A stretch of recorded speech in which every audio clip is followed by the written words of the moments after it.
ఓం సాయిరామ్.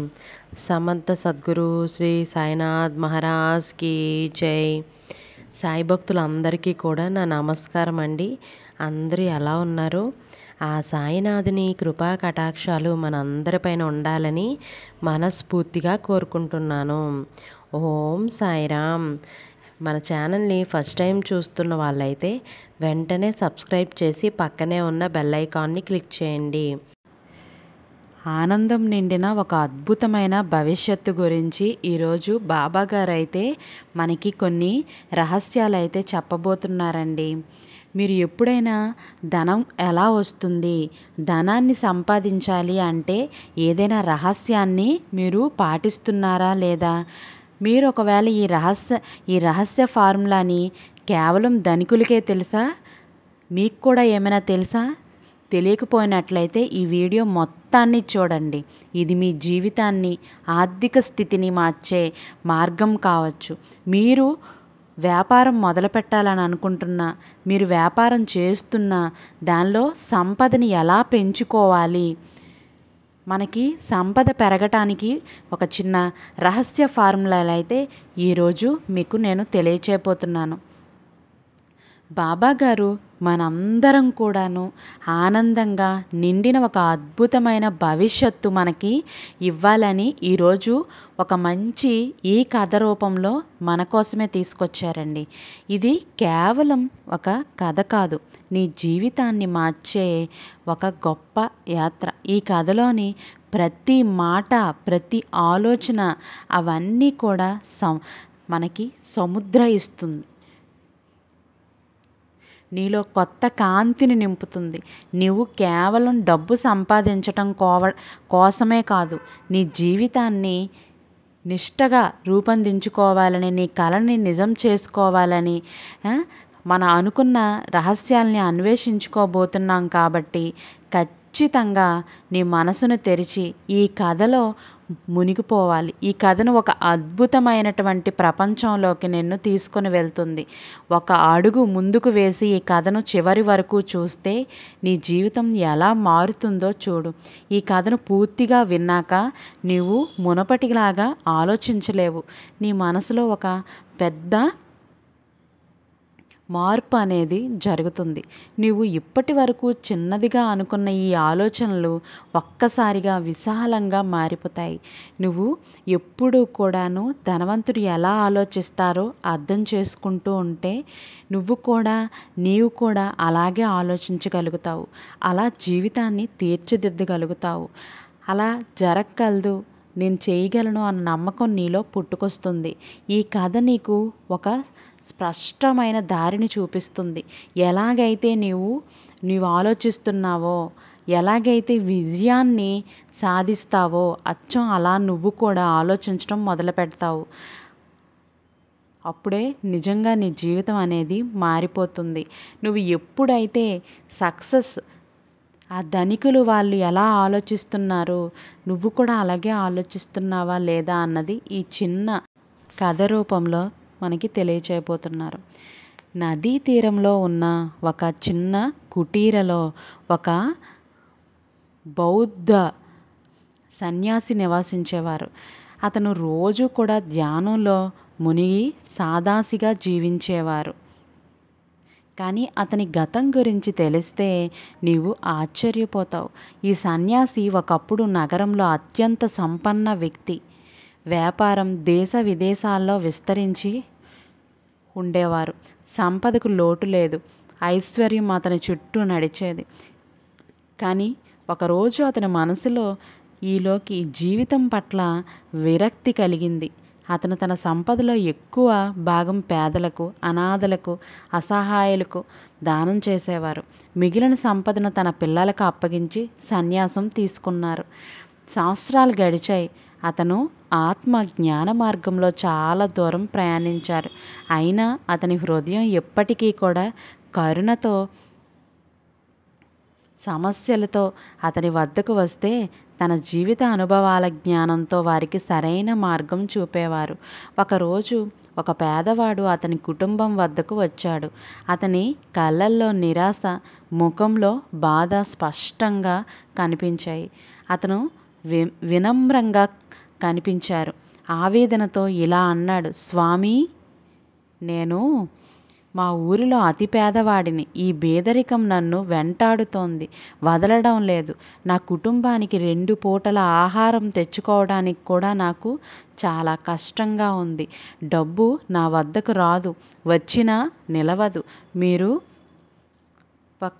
ఈ నగరంలోనే అత్యంత సంపన్న వ్యక్తి కదా, దయచేసి సంపన్నులకు మాత్రమే తెలిసిన ఆ రహస్యం నాకు చెప్పండి అని అడుగుతారు. ఆ రహస్యం వల్ల వారు రోజురోజుకి సంపన్నులుగా మారుతారు. సన్యాసి మాటలను శ్రద్ధగా విన్నాడు. అతని కళ్ళల్లో కరుణ, జాలి నిండి ఉంది. అసలు నీవు చెప్పినట్టు నేను ఒకప్పుడు నీలాగే బేదరికంలోనే చిక్కుకున్నాను. రాత్రింబవళ్ళు కూడా కష్టపడేవాడిని. కానీ ఫలితం కేవలం నిరాశ మాత్రమే.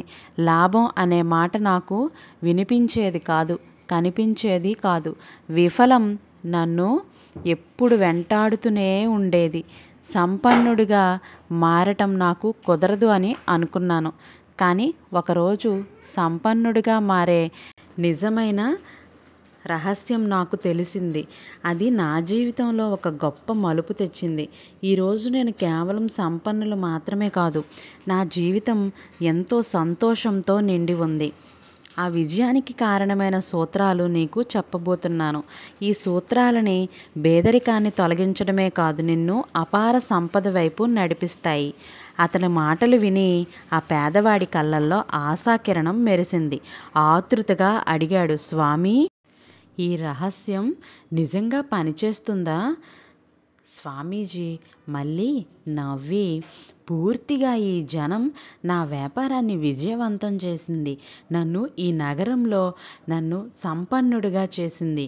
ఇప్పుడు ఆ రహస్యాలను నీకు చెప్పబోతున్నాను, శ్రద్ధగా విను అని అంటారు. సంపన్నుడిగా మారడానికి మొదట నియమం, నీ జీవితాన్ని నీవే సృష్టించు. సంపన్నులుగా కావాలి, తమ జీవితానికి స్వయం యజమానులు అవుతూ ఉండాలి. తమ విజయాన్ని, తమ ఆలోచనల్ని, నీ కృషిని బట్టి ఫలితం అనేది అనుభవిస్తారు. కానీ పేదవారు తమ వైఫల్యాలకు ఇతరులను నిందిస్తారు. తమ పరిస్థితులను మార్చడానికి కృషి చేయటం బదులు తమను తాము విధి బానిసలుగా భావిస్తారు. అతను ఒక చిన్న పాస్ తీసుకొని, పేదవారు ఎప్పుడూ ఇలానే ఉంటారు, వారి వ్యవస్థ బాగోలేదు, ప్రభుత్వం ఏమీ చేయలేదు, నా యజమాని సరిగా జీతం ఇవ్వటం లేదు, నా జీవిత భాగస్వామి నాకు సహకరించట్లేదు, ఇదంతా దైవ నిర్ణయం, లేదా నా తల్లిదండ్రులు నన్ను సరిగా పెంచలేదు. కానీ నీవు నీ బాధ్యతను నీవే తీసుకోకపోతే సంపద నీకు ఎప్పటికీ దూరమే. విజయం రావాలి అంటే నీ జీవితాన్ని చేతిలోకి తీసుకోవాలి. పేదవారు ఎప్పుడూ కూడా ఇతరులను నిందిస్తారు, బాధ్యతలను స్వీకరించడానికి వెనుకాడుతూ ఉంటారు. నీవు నీ జీవిత బాధ్యతలు తీసుకున్నప్పుడే సంపన్నుడిగా మారే ఆలోచనలు నీలో జన్మిస్తాయి. సన్యాసి గట్టిగా చెప్పాడు. పేదవారు సాకులు చెబుతూ తమకు తాము సమర్థించుకుంటూ ఉంటారు, కానీ సంపన్నులు తమ తప్పిదాల నుండి నేర్చుకుంటూ వాటిని విజయానికి మెట్లుగా మారుస్తూ ఉంటారు అని. సంపన్నుడిగా మారడానికి మొదటి అడుగు నీ జీవిత బాధ్యతను పూర్తిగా స్వీకరించు. నిందలు ఆ పేదవాడు గట్టిగా నిర్ణయించుకున్నాడు. ఇకపై తన వైఫల్యాలకు తానే బాధ్యత వహిస్తానని సన్యాసి మళ్ళీ మాట్లాడాడు. రెండవ నియమం, డబ్బుకి నీకు విలువ ఇవ్వకపోతే అతని వద్ద నిలవదు. నువ్వు డబ్బుకి ఎప్పుడైతే విలువిస్తావో అప్పుడు ఖచ్చితంగా నిలబడుతుంది. ఒకవేళ నీవు నీ ప్రియమైన వ్యక్తికి నీవు నాకు ముఖ్యం కాదు అని చెబితే అతను నిన్ను వదిలిపెట్టి వెళ్తాడు కదా, అలాగే డబ్బు కూడా నీకు దానికి విలువ ఇచ్చినప్పుడే నీ వద్ద ఉంటుంది. ఎప్పుడూ కూడా డబ్బు నీ జీవితంలో నిలవాలి అంటే దానికి ప్రాధాన్యత ఇవ్వటం మొదలు పెట్టాలి. డబ్బును ద్వేషించటం లేదా దాన్ని పట్టించుకోకపోవటం మానేయ్. దాన్ని ప్రేమించు, దానికి స్వాగతం పలుకు. నువ్వు ఎప్పుడైతే నువ్వు స్వాగతం పలుకుతావో అప్పుడు ఆ డబ్బు నీ వద్దకు వచ్చినప్పుడు దాన్ని గౌరవించు. దాన్ని చూసి గుండెలో ఇలా ఇలా అని అనుకో, నిన్ను నేను ప్రేమిస్తున్నాను, నీవు నా జీవితంలోకి వచ్చినందుకు ధన్యవాదాలు, మళ్ళీ మళ్ళీ రా, నీకు స్వాగతం. ఇలా చేస్తే డబ్బు పట్ల నీ దృక్పథం మారి నువ్వు అసలు ఎలా ఉండాలనుకుంటున్నావో అలా మారిపోతావు. నీ జీవితంలో అద్భుతాలు జరగడం మొదలవుతాయి. నీవు కలలో కూడా మాయాజాలం. కానీ సన్యాసి గంభీరంగా ఇలా హెచ్చరించాడు. అయితే దీని అర్థం నీవు లోనిగా కంచుగా మారాలని కాదు, డబ్బు దానికి తగిన గౌరవం ఇవ్వటమే ఈ నియమం అని మరింత స్పష్టంగా చెప్తాడు. డబ్బు ముఖ్యం, మరింత స్పష్టంగా చెప్తున్నాను విను. ముఖ్యం కాదు అని ఎప్పుడూ చెప్పద్దు. తమను తాము మోసం చేసుకుంటున్నారు. గృహస్థ జీవితం నడిపే ప్రతి ఒక్కరికి కూడా డబ్బు చాలా అవసరం. డబ్బు కేవలం ఒక వస్తువు కాదు. నీ ప్రియమైన వారికి సుఖమైన జీవితాన్ని అందించే మార్గం కూడా డబ్బు. నీకు నిజమైన స్నేహితుడవుతుంది కూడాను. కానీ నీవు దాన్ని గౌరవించి ప్రేమించినప్పుడే ఈ మాటలు ఆ పేదవాడి గుండెను తాకాయి. అతను మొదటిసారి గ్రహించాడు డబ్బు పట్ల ఎంతో వైఖరి తన పేదరికానికి అసలు కారణం.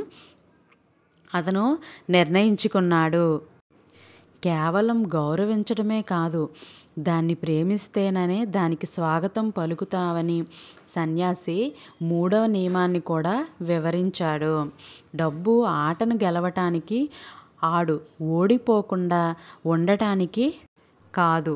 సంపన్నులు డబ్బు యొక్క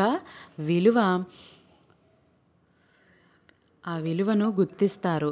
వారు ఎప్పుడూ కూడా డబ్బు ముఖ్యం కాదు అని అన్నారు. ఎవరైనా ఎలా అంటే వారు ఎప్పటికీ పేదరికంలోనే ఉంటారు. అలా ఎప్పుడూ కూడా డబ్బు ముఖ్యం కాదు, అలాంటిది ఏమీ ఎప్పుడూ అనకూడదు.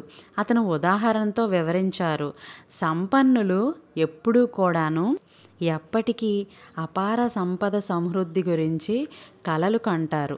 వారి లక్ష్యం కేవలం కొద్దిగా డబ్బు సంపాదించడం కాదు, తమ జీవితాల్లో ఎటువంటి లోటు లేకుండా చేసుకోవటం. కానీ పేదవారు డబ్బు ఆటను కేవలం ఓడిపోకుండా ఉండడానికి ఆడతారు. వారి ఆలోచన ఏమిటంటే ఏదో విధంగా జీవితం గడిచిపోతే చాలు. నీవు కేవలం గుజరా చేయడానికి లక్ష్యం పెట్టుకుంటే నీవు ఎప్పటికీ అదే స్థాయిలో ఉంటావు. నీకు అంతకు మించి ఏమీ రాదు. సన్యాసి గట్టిగా చెప్పాడు. మధ్యతరగతి వారు సౌకర్యవంతమైన జీవితం గురించి ఆలోచిస్తారే కానీ సౌకర్యవంతంగా మనం ఎలా ఉండాలి ఉండటం, సంపన్నుడిగా ఉండటం రెండూ వేరు. వారు ప్రతి కొనుగోలులో కూడా ఆదా చూస్తారు. కానీ సంపన్నులు ఆలోచిస్తారు, నాకు కావాల్సిన ఈ వస్తువులు కొనటానికి ఇంకా ఎంత సంపాదించాలి. సంపన్నుడిగా మారాలి అని అంటే నీ ఆలోచనలను విస్తృతం చేయి. గెలవడానికి ఆడు, కేవలం దోబరా చేయడానికి కాదు. ఆ పేదవాడు నిర్ణయించుకున్నాడు ఇకపై తాను కేవలం దోబరా చేయడానికి కాదు అని, సంపద కోసమే పనిచేస్తాను అని. అప్పుడు సన్యాసి ఇక నాలుగవది కూడా చెప్తాను విను అంటారు. సంపన్నుడిగా మారాలంటే నీవు పూర్తి సమర్పణతోనే లక్ష్యం వైపు నడవాలి. నీ లక్ష్యం కేవలం సౌకర్యవంతమైన జీవితం అయితే నీవు సంపన్నుడిగా మారే అవకాశం చాలా తక్కువ. కానీ లక్ష్యం సంపన్నుడిగా మారడం అయితే నీవు సౌకర్యవంతమైన జీవితాన్ని తప్పక సాధిస్తావు. అతను ఒక సామెతను గుర్తు చేశాడు. నీవు నక్షత్రాలను లక్ష్యంగా పెట్టుకుంటే కనీసం చంద్రుడి వరకైనా చేరుకుంటావు. అంటే నీవు కోట్లు సంపాదించాలని లక్ష్యం పెట్టుకుంటే ఖచ్చితంగా నువ్వు అది సాధ్యం కాకపోయినా లక్షలు తప్పక సంపాదిస్తావు. కానీ పేదవాడు చిన్న లక్ష్యాలు పెట్టుకుంటారు. వారు ఇంటి పైకప్పు కూడా చేరుకోలేరు. తర్వాత విఫలమైనప్పుడు ఇలా ఎందుకు జరిగింది అని ఆశ్చర్యపోతారు. నీవు ఏది ఆలోచిస్తావో అదే సాధిస్తావు. సంపన్నుడిగా మారాలంటే నీ లక్ష్యం కేవలం దోబరా చేయటం కాదు. సంపన్నుడిగా మారటం ఇందులో రాజీ లేదు. గెలవడానికి ఆడు, ఓడిపోకుండా ఉండటానికి కాదు. సన్యాసి ఆ పేదవాడి కళ్ళల్లోకి చూస్తూ సంపన్నుడిగా మారటానికి నీకు పూర్తిగా చెప్తున్నాను. పేదవారు కేవలం సంపన్నుడిగా మారాలని కోరుకుంటారు. ఇక్కడ సమర్పణ అనే పదం చాలా ముఖ్యం. సమర్పణ అంటే ఎటువంటి సందేశం లేకుండా పూర్తి నిష్ఠతో నీ లక్ష్యం కోసం రాత్రింబవళ్ళు కృషి చేయటం. ఎంత వర్షమైనా ఏ పరిస్థితుల్లోనైనా నీ లక్ష్యం వైపు నడవటం, సంపన్నుడిగా మారటం. ఇదే కేవలం కోరికతో సరిపోదు. అది నీ జీవిత లక్ష్యం ఏమీ కాదు. సంపన్నులు తమ కలలను సాకారం చేసుకోవడానికి పూర్తిగా సమర్పించుకుంటారు. వారు గట్టి ప్రణాళికలు వేస్తారు, నిర్ణయాలు తీసుకుంటారు, కృషి చేస్తారు. ఆ పేదవాడు సన్యాసి మాటలను హృదయంలో లోతుగా గ్రహించాడు. అతను నిర్ణయించుకున్నాడు, ఇకపై తాను కేవలం సంపన్నుడిగా మారాలని కోరుకోడు. పూర్తి సమర్పణతో లక్ష్యం వైపే నడుస్తానని సన్యాసి గంభీరంగా ఇలా అన్నాడు. సంపన్నుడిగా మారటం అంటే ఒక యోధుడిగా పనిచేయటం కాదు. యోధుడు ఎప్పుడూ కూడా సాకులు చెప్పడు. అతని దృష్టిలో రెండే దారులు. ఒకటి గెలవటం, లేదా ఆ ప్రయత్నంలో ప్రాణాలు అర్పించటం. నీవు సంపన్నుడిగా మారాలి అంటే నువ్వు ముందుగా సిద్ధంగా ఉన్నావా? అతను ఆ పేదవాడి కళ్ళల్లోకి చూస్తూ, ప్రతిరోజు 16 గంటలు కష్టపడటానికి సిద్ధంగా ఉన్నావా? సంపన్నులు అలా చేస్తారు. వారం 7 రోజులు. మరి నీ వినోదాలను త్యాగం చేసి పనిచేయటానికి సిద్ధంగా ఉన్నావా? సంపన్నులు అలా చేస్తారు. నీ కుటుంబం, స్నేహితులు, హామీలను కూడా తాత్కాలికంగా వదులుకోవటానికి సిద్ధంగా ఉన్నావా? సంపన్నులు ఈ త్యాగాలు చేస్తారు. నీ శక్తినంత, సమయాన్ని, సంపదను ఒక ప్రమాదకర పనిలో పెట్టడానికి సిద్ధంగా ఉన్నావా? దానికి లాభం హామీ లేకపోయినా సరే సంపన్నులు ఈ రిస్క్ తీసుకుంటారు. సంపన్నులు ఈ కఠిన పరిస్థితులను కొంతకాలం సహించటానికి సిద్ధంగా ఉంటారు. ఈ కష్టం శాశ్వతం కాదని వారికి తెలుసు, కానీ దాని ఫలితం జీవితాంతం సుఖాన్ని ఇస్తుందని వారు నమ్ముతారు. వారి ఆలోచన ఎలా ఉంటుంది? నా లక్ష్యాన్ని చేరుకోవడానికి ఏం చేయాలో అది చేస్తాను. అది సులభమైన కష్టమైన యోధుడికి ఓటమి అనే ఎంపిక ఉండదు. అతని ఆలోచన స్పష్టంగా ఉంటుంది. నేను సంపన్నుడవుతాను, లేదా ఆ ప్రయత్నంలో నా చివరి శ్వాస వరకు కూడా కృషి చేస్తాను. సన్యాసి ఆ పేదవాడి చూస్తూ సంపన్నుడిగా మారడానికి నీవు కేవలం కోరుకోవటం సరిపోదు. యోధుడిలా ప్రతి అడ్డంకిని అధిగమించే దృఢ సంకల్పం అనేది ఉండాలి. నీవు నీ భయాలను, సందేహాలను, సాకులను వదిలేయాలి. నీ లక్ష్యం పట్ల నీవు అంతగా సమర్పణ చెందాలి. ఈ ప్రపంచంలో ఏ శక్తి నన్ను ఆపలేదు. సన్యాసి తన మాటలు ముగించాడు. సంపన్నులు తమ కలల కోసం అన్నీ త్యాగం చేయటానికి సిద్ధంగా ఉన్నారు. ఇది కేవలం కష్టపడటం గురించే కాదు. యోధుడిలా దృఢంగా, నిష్ఠగా, త్యాగంతో నడవటం గురించి కూడా. సంపన్నుడిగా మారడానికి నీకు సాకులేమీ లేవు కదా. ఓటమి ఎంపిక కాకూడదు. ఒకే ఆలోచన ఉండాలి. నేను దీన్ని సాధిస్తాను, విజయం సాధించి తీరతాను. ఈ మాటలు ఆ పేదవాడి మనసులో ఒక కొత్త జీవితాల్ని రగిలించాయి. అతను యోధుడిలా జీవించాలని, ప్రతి సవాల్ను స్వీకరించి తన లక్ష్యాన్ని సాధించాలని నిర్ణయించుకున్నాడు.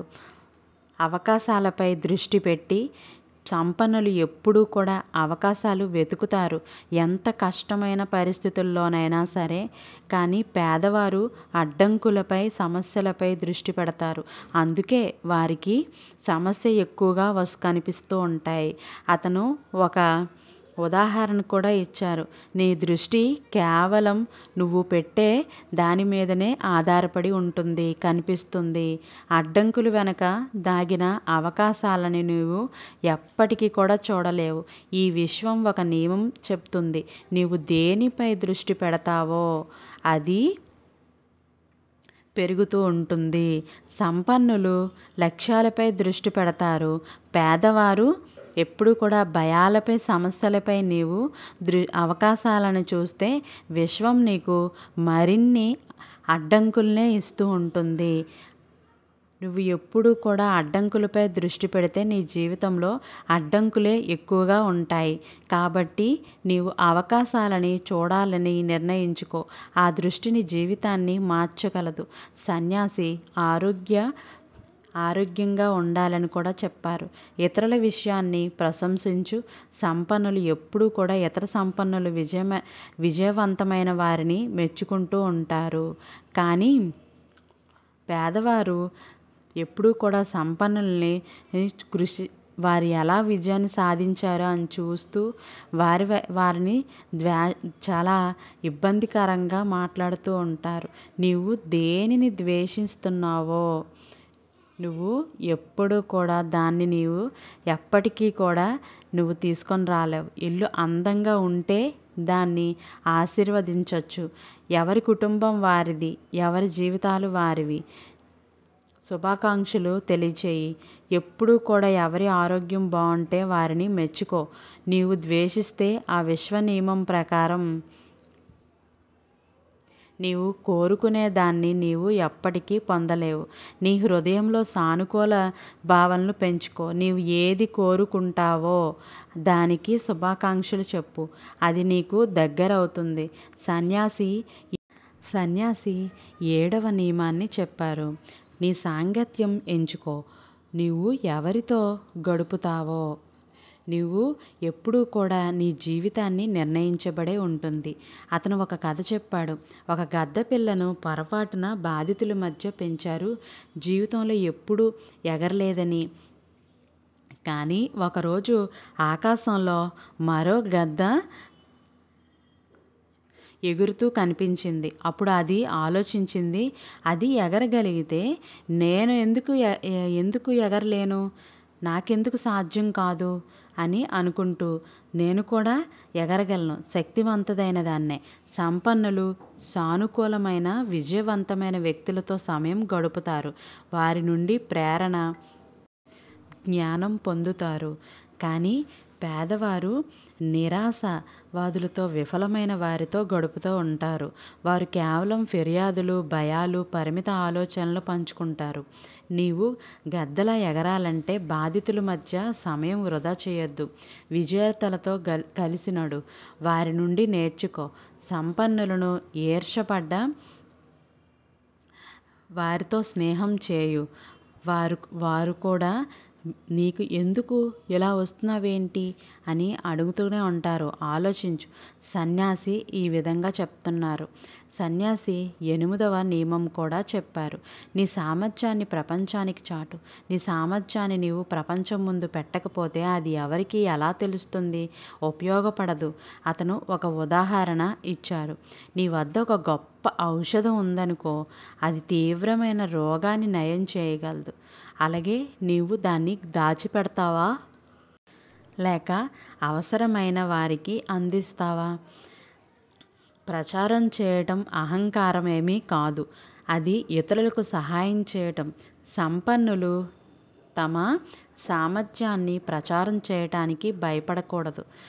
తమ పని ఇతరుల జీవితాలని మీదే ఆధారపడి నమ్ముతూ ఉంటారు. కానీ పేదవారు ప్రచారాన్ని తప్పుగా భావిస్తారు. తమ సామర్థ్యాన్ని దాచుకుంటూ ఉంటారు. అందుకే వెనకపడుతూ ఉంటారు. ప్రచారం అంటే కేవలం డబ్బు సంపాదించటం ఏమీ కాదు. ఇతరులకు సహాయం చేయటం సమాజంలో మార్పు తీసుకొచ్చే మార్గం. నీ సామర్థ్యాన్ని నువ్వు నీ ప్రపంచాన్ని సాకారం చేస్తావు. సన్యాసి ఉదాహరణ ఇచ్చారు. ఒక వైద్యుడి వద్ద తీవ్ర రోగానికి ఔషధం అంటే అతను దాన్ని ప్రచారం చేయాలి అని, లేకపోతే ఎంతమంది చనిపోతారా అనే అపనమ్మకం అనేది ఉంటుంది. అలాగే నీ వద్ద ఉన్న నైపుణ్యం సేవను ప్రపంచానికి చేరవేయటం, అలాగే కర్తవ్యం సన్యాసి 9వ నియమం ద్వారా తెలుసుకున్నాడు. సమస్యల కన్నా పెద్దగా ఉండు. సమస్యల్ని పరీక్ష కాదు, నీ పురోగతికి సాక్ష్యం అతను వివరించాడు. సంపన్నులు సమస్యలను అవకాశాలుగా చూస్తారు. వారి ఆలోచన ఎలా ఉంటుంది అంటే, ఈ సమస్య నా ముందుంటే దీని పరిష్కారం కూడా నా వద్ద ఉంది. వారి సమస్యల నుండి పారిపోరు, వాటిని ఎదుర్కొంటారు. కానీ పేదవారు వారి సమస్యల నుండి లొంగిపోతారు. ప్రతి సమస్యను జీవితాల్లో అడ్డంకి భావిస్తారు. వారి ఆలోచన ఇలా ఉంటుంది: నేను దీన్ని తప్పించుకోవాలి. ఈ ఆలోచనల వల్లే వారు ఇంకా పెద్ద పెద్ద సమస్యల్ని ఆహ్వానిస్తూ ఉంటున్నారు. అతను ఒక కథ అయితే చెప్పాడు.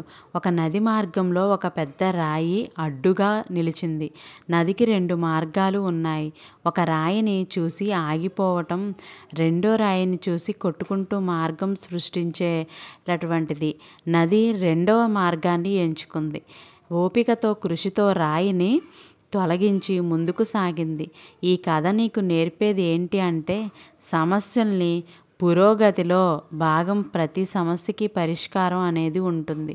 నీవు దాన్ని పరిష్కరించుకోవడానికి సిద్ధంగా ఉండాలి. నీ విజయం నీకు ఎంత పెద్ద సమస్యల్ని ఎదుర్కోగలవు, అలాగే దానిపై నువ్వు ఆధారపడి ఉంటుంది. చిన్న సమస్యల నుండి పారిపోతే చిన్న విషయాల్ని సాధిస్తావు. అదే సమస్యల్ని పరిష్కరిస్తే పెద్ద విషయాల్ని నీ వైపు వస్తాయి. పెద్ద బాధ్యతల్ని కూడా నువ్వు కలిగితే నీవు పెద్ద వ్యాపారుల్ని, అపార సంపదను నిర్వహించగలవు. సమస్యల నుండి పారిపోయేవారు ఎప్పుడూ కూడా పేదరికాన్ని, వైఫల్యాన్ని ఆహ్వానిస్తూ ఉంటారు. సమస్యల్ని బలహీనత కాదు, నీ శక్తిని కొలిచే సాధనం. నీవు నిర్ణయించుకో, సమస్యలకు భయపడతా లేక వాటిని నీ విజయానికి మెట్లుగా మార్చుకుంటావా అని. పేదవారు కాదు, నీవు స్వీకరించటానికి సిద్ధంగా లేకపోతే విశ్వం మీకు ఏమీ ఇవ్వలేదు. సంపన్నులు తమ సంపదను, విజయాన్ని సమృద్ధిగా పూర్తిగా స్వీకరిస్తారు. వారి ఆలోచన కూడా ఇలాగే ఉంటుంది. ఖచ్చితంగా మీరు వారి విశ్వానికి స్పష్టమైన సందేశం పంపుతున్నారు. నేను సిద్ధంగా ఉన్నాను అని నువ్వు అనుకుంటున్నావు. కానీ పేదవారు ఎప్పుడూ కూడా తమ అదృష్టాన్ని, సామర్థ్యాన్ని పరిస్థితులని బట్టే ఉంటుంది. వారి ఆలోచన కూడా ఇలాగే ఉంటుంది. నేను దీనికి అర్హుడినా?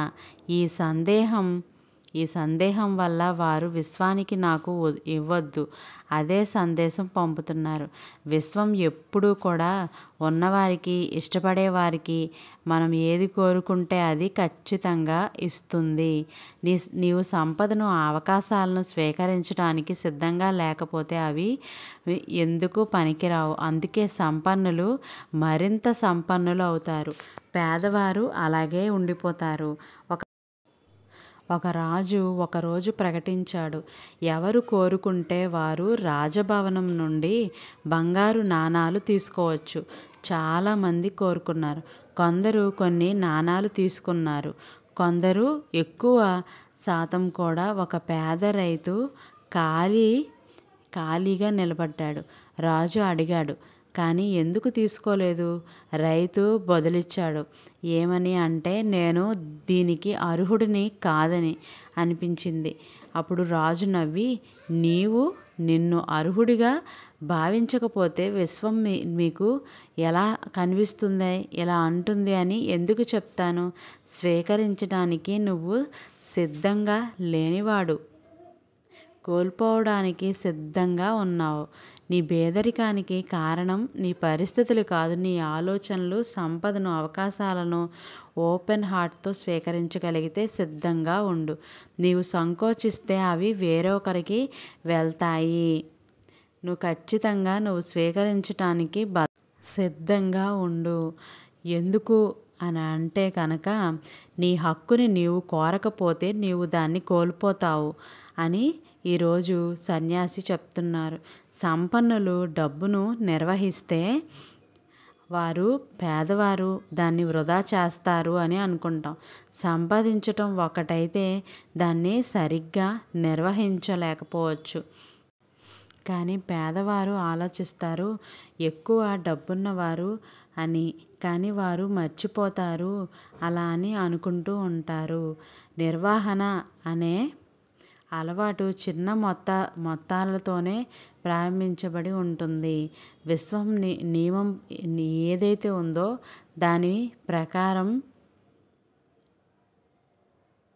సంబంధాలు, డబ్బు ఏదైనా సరిగ్గా సంబంధాలు కానీ ఏ ఉన్నా సరే నిర్వహించలేకపోతే నాశనం అయితే అవుతుంది. డబ్బును వృధా చేయొద్దు, దాన్ని స్నేహితుడిగా చూసుకో. నీవు ఎంత బాగా నిర్వహిస్తున్నావో అంతగా డబ్బు నీ కోసం పనిచేస్తుంది. అతను డబ్బు నిర్వహణకు ఒక బడ్జెట్ని తయారు చేసి ఇచ్చారు. కానీ ఒక్క షరతు, నేను ఇచ్చిన బంగారు నాణాలను నీవు సరిగ్గా నిర్వహించలేకపోతే నేను ఇవ్వను. రైతులు నాణాలను తీసుకున్నారు కానీ వాటిని వృధాగా ఖర్చు చేశాడు. అందుకే మళ్ళీ జింక వద్దకు వెళ్ళినప్పుడు అది జాగ్రత్తగా వాడమని చెప్పాను. పెద్ద వాటిని ఎలా నిర్వహిస్తాడు అన్నది కూడా చెప్పాను. కాబట్టి డబ్బు మొత్తం కన్నా దాన్ని నిర్వహించే నీవు ఈరోజు చిన్న మొత్తాలను నిర్వహించటం నేర్చుకుంటే రేపు పెద్ద మొత్తాలని వద్ద కూడా ఎలా ఉండాలని తెలుస్తుంది. సన్యాసి 12 నియమాలని చెప్పారు. నీ డబ్బు కోసం నీ కోసం వదిలేయాలి. సంపన్నులు ప్రతి రూపాయి కూడా ఒక విధంగా చూస్తారు. అది సరైన పట్టుదలతో పెద్ద చెట్టుగా మారుతుంది. వారి ఆలోచన కూడా ఇలా ఉంటుంది, ప్రతి రూపాయి కూడా నాకు చాలా అవసరం, నేను డబ్బులు కూడా సంపాదించుకోగలగాలి. వారు డబ్బు సంపాదించి వెంటనే ఖర్చు పెడుతూ ఉంటారు. ఈ 12 సూత్రాలని విన్న ప్రతి ఒక్కరూ కూడాను ఒక్క లైక్ అయితే చేయండి. మరికొందరు సాయి భక్తులకి ఈ వీడియో అనేది చేరుతుంది. ధనవంతులు కావాలి, మా దగ్గర డబ్బు నిలవట్లేదు, ఇలా అనుకున్న ప్రతి ఒక్కరు కూడాను ఆర్థికంగా స్థిరపడేటట్లు చేయమని అడిగిన ప్రతి ఒక్కరికి కూడాను ఈరోజు బాబాగారు ఈ సందేశాన్ని అయితే అందించారండి. మీ అందరికీ నచ్చిందని అనుకుంటున్నాను. ఐ హోప్ ఈ వీడియో మీకు నచ్చినట్లయితే ఖచ్చితంగా షేర్ చేయండి ప్రతి ఒక్కరికి కూడాను. రేపటి సాయి వాక్కుతో మళ్ళీ కలుద్దాం. సర్వే జన సుఖినో భవంతు. Thank you for watching.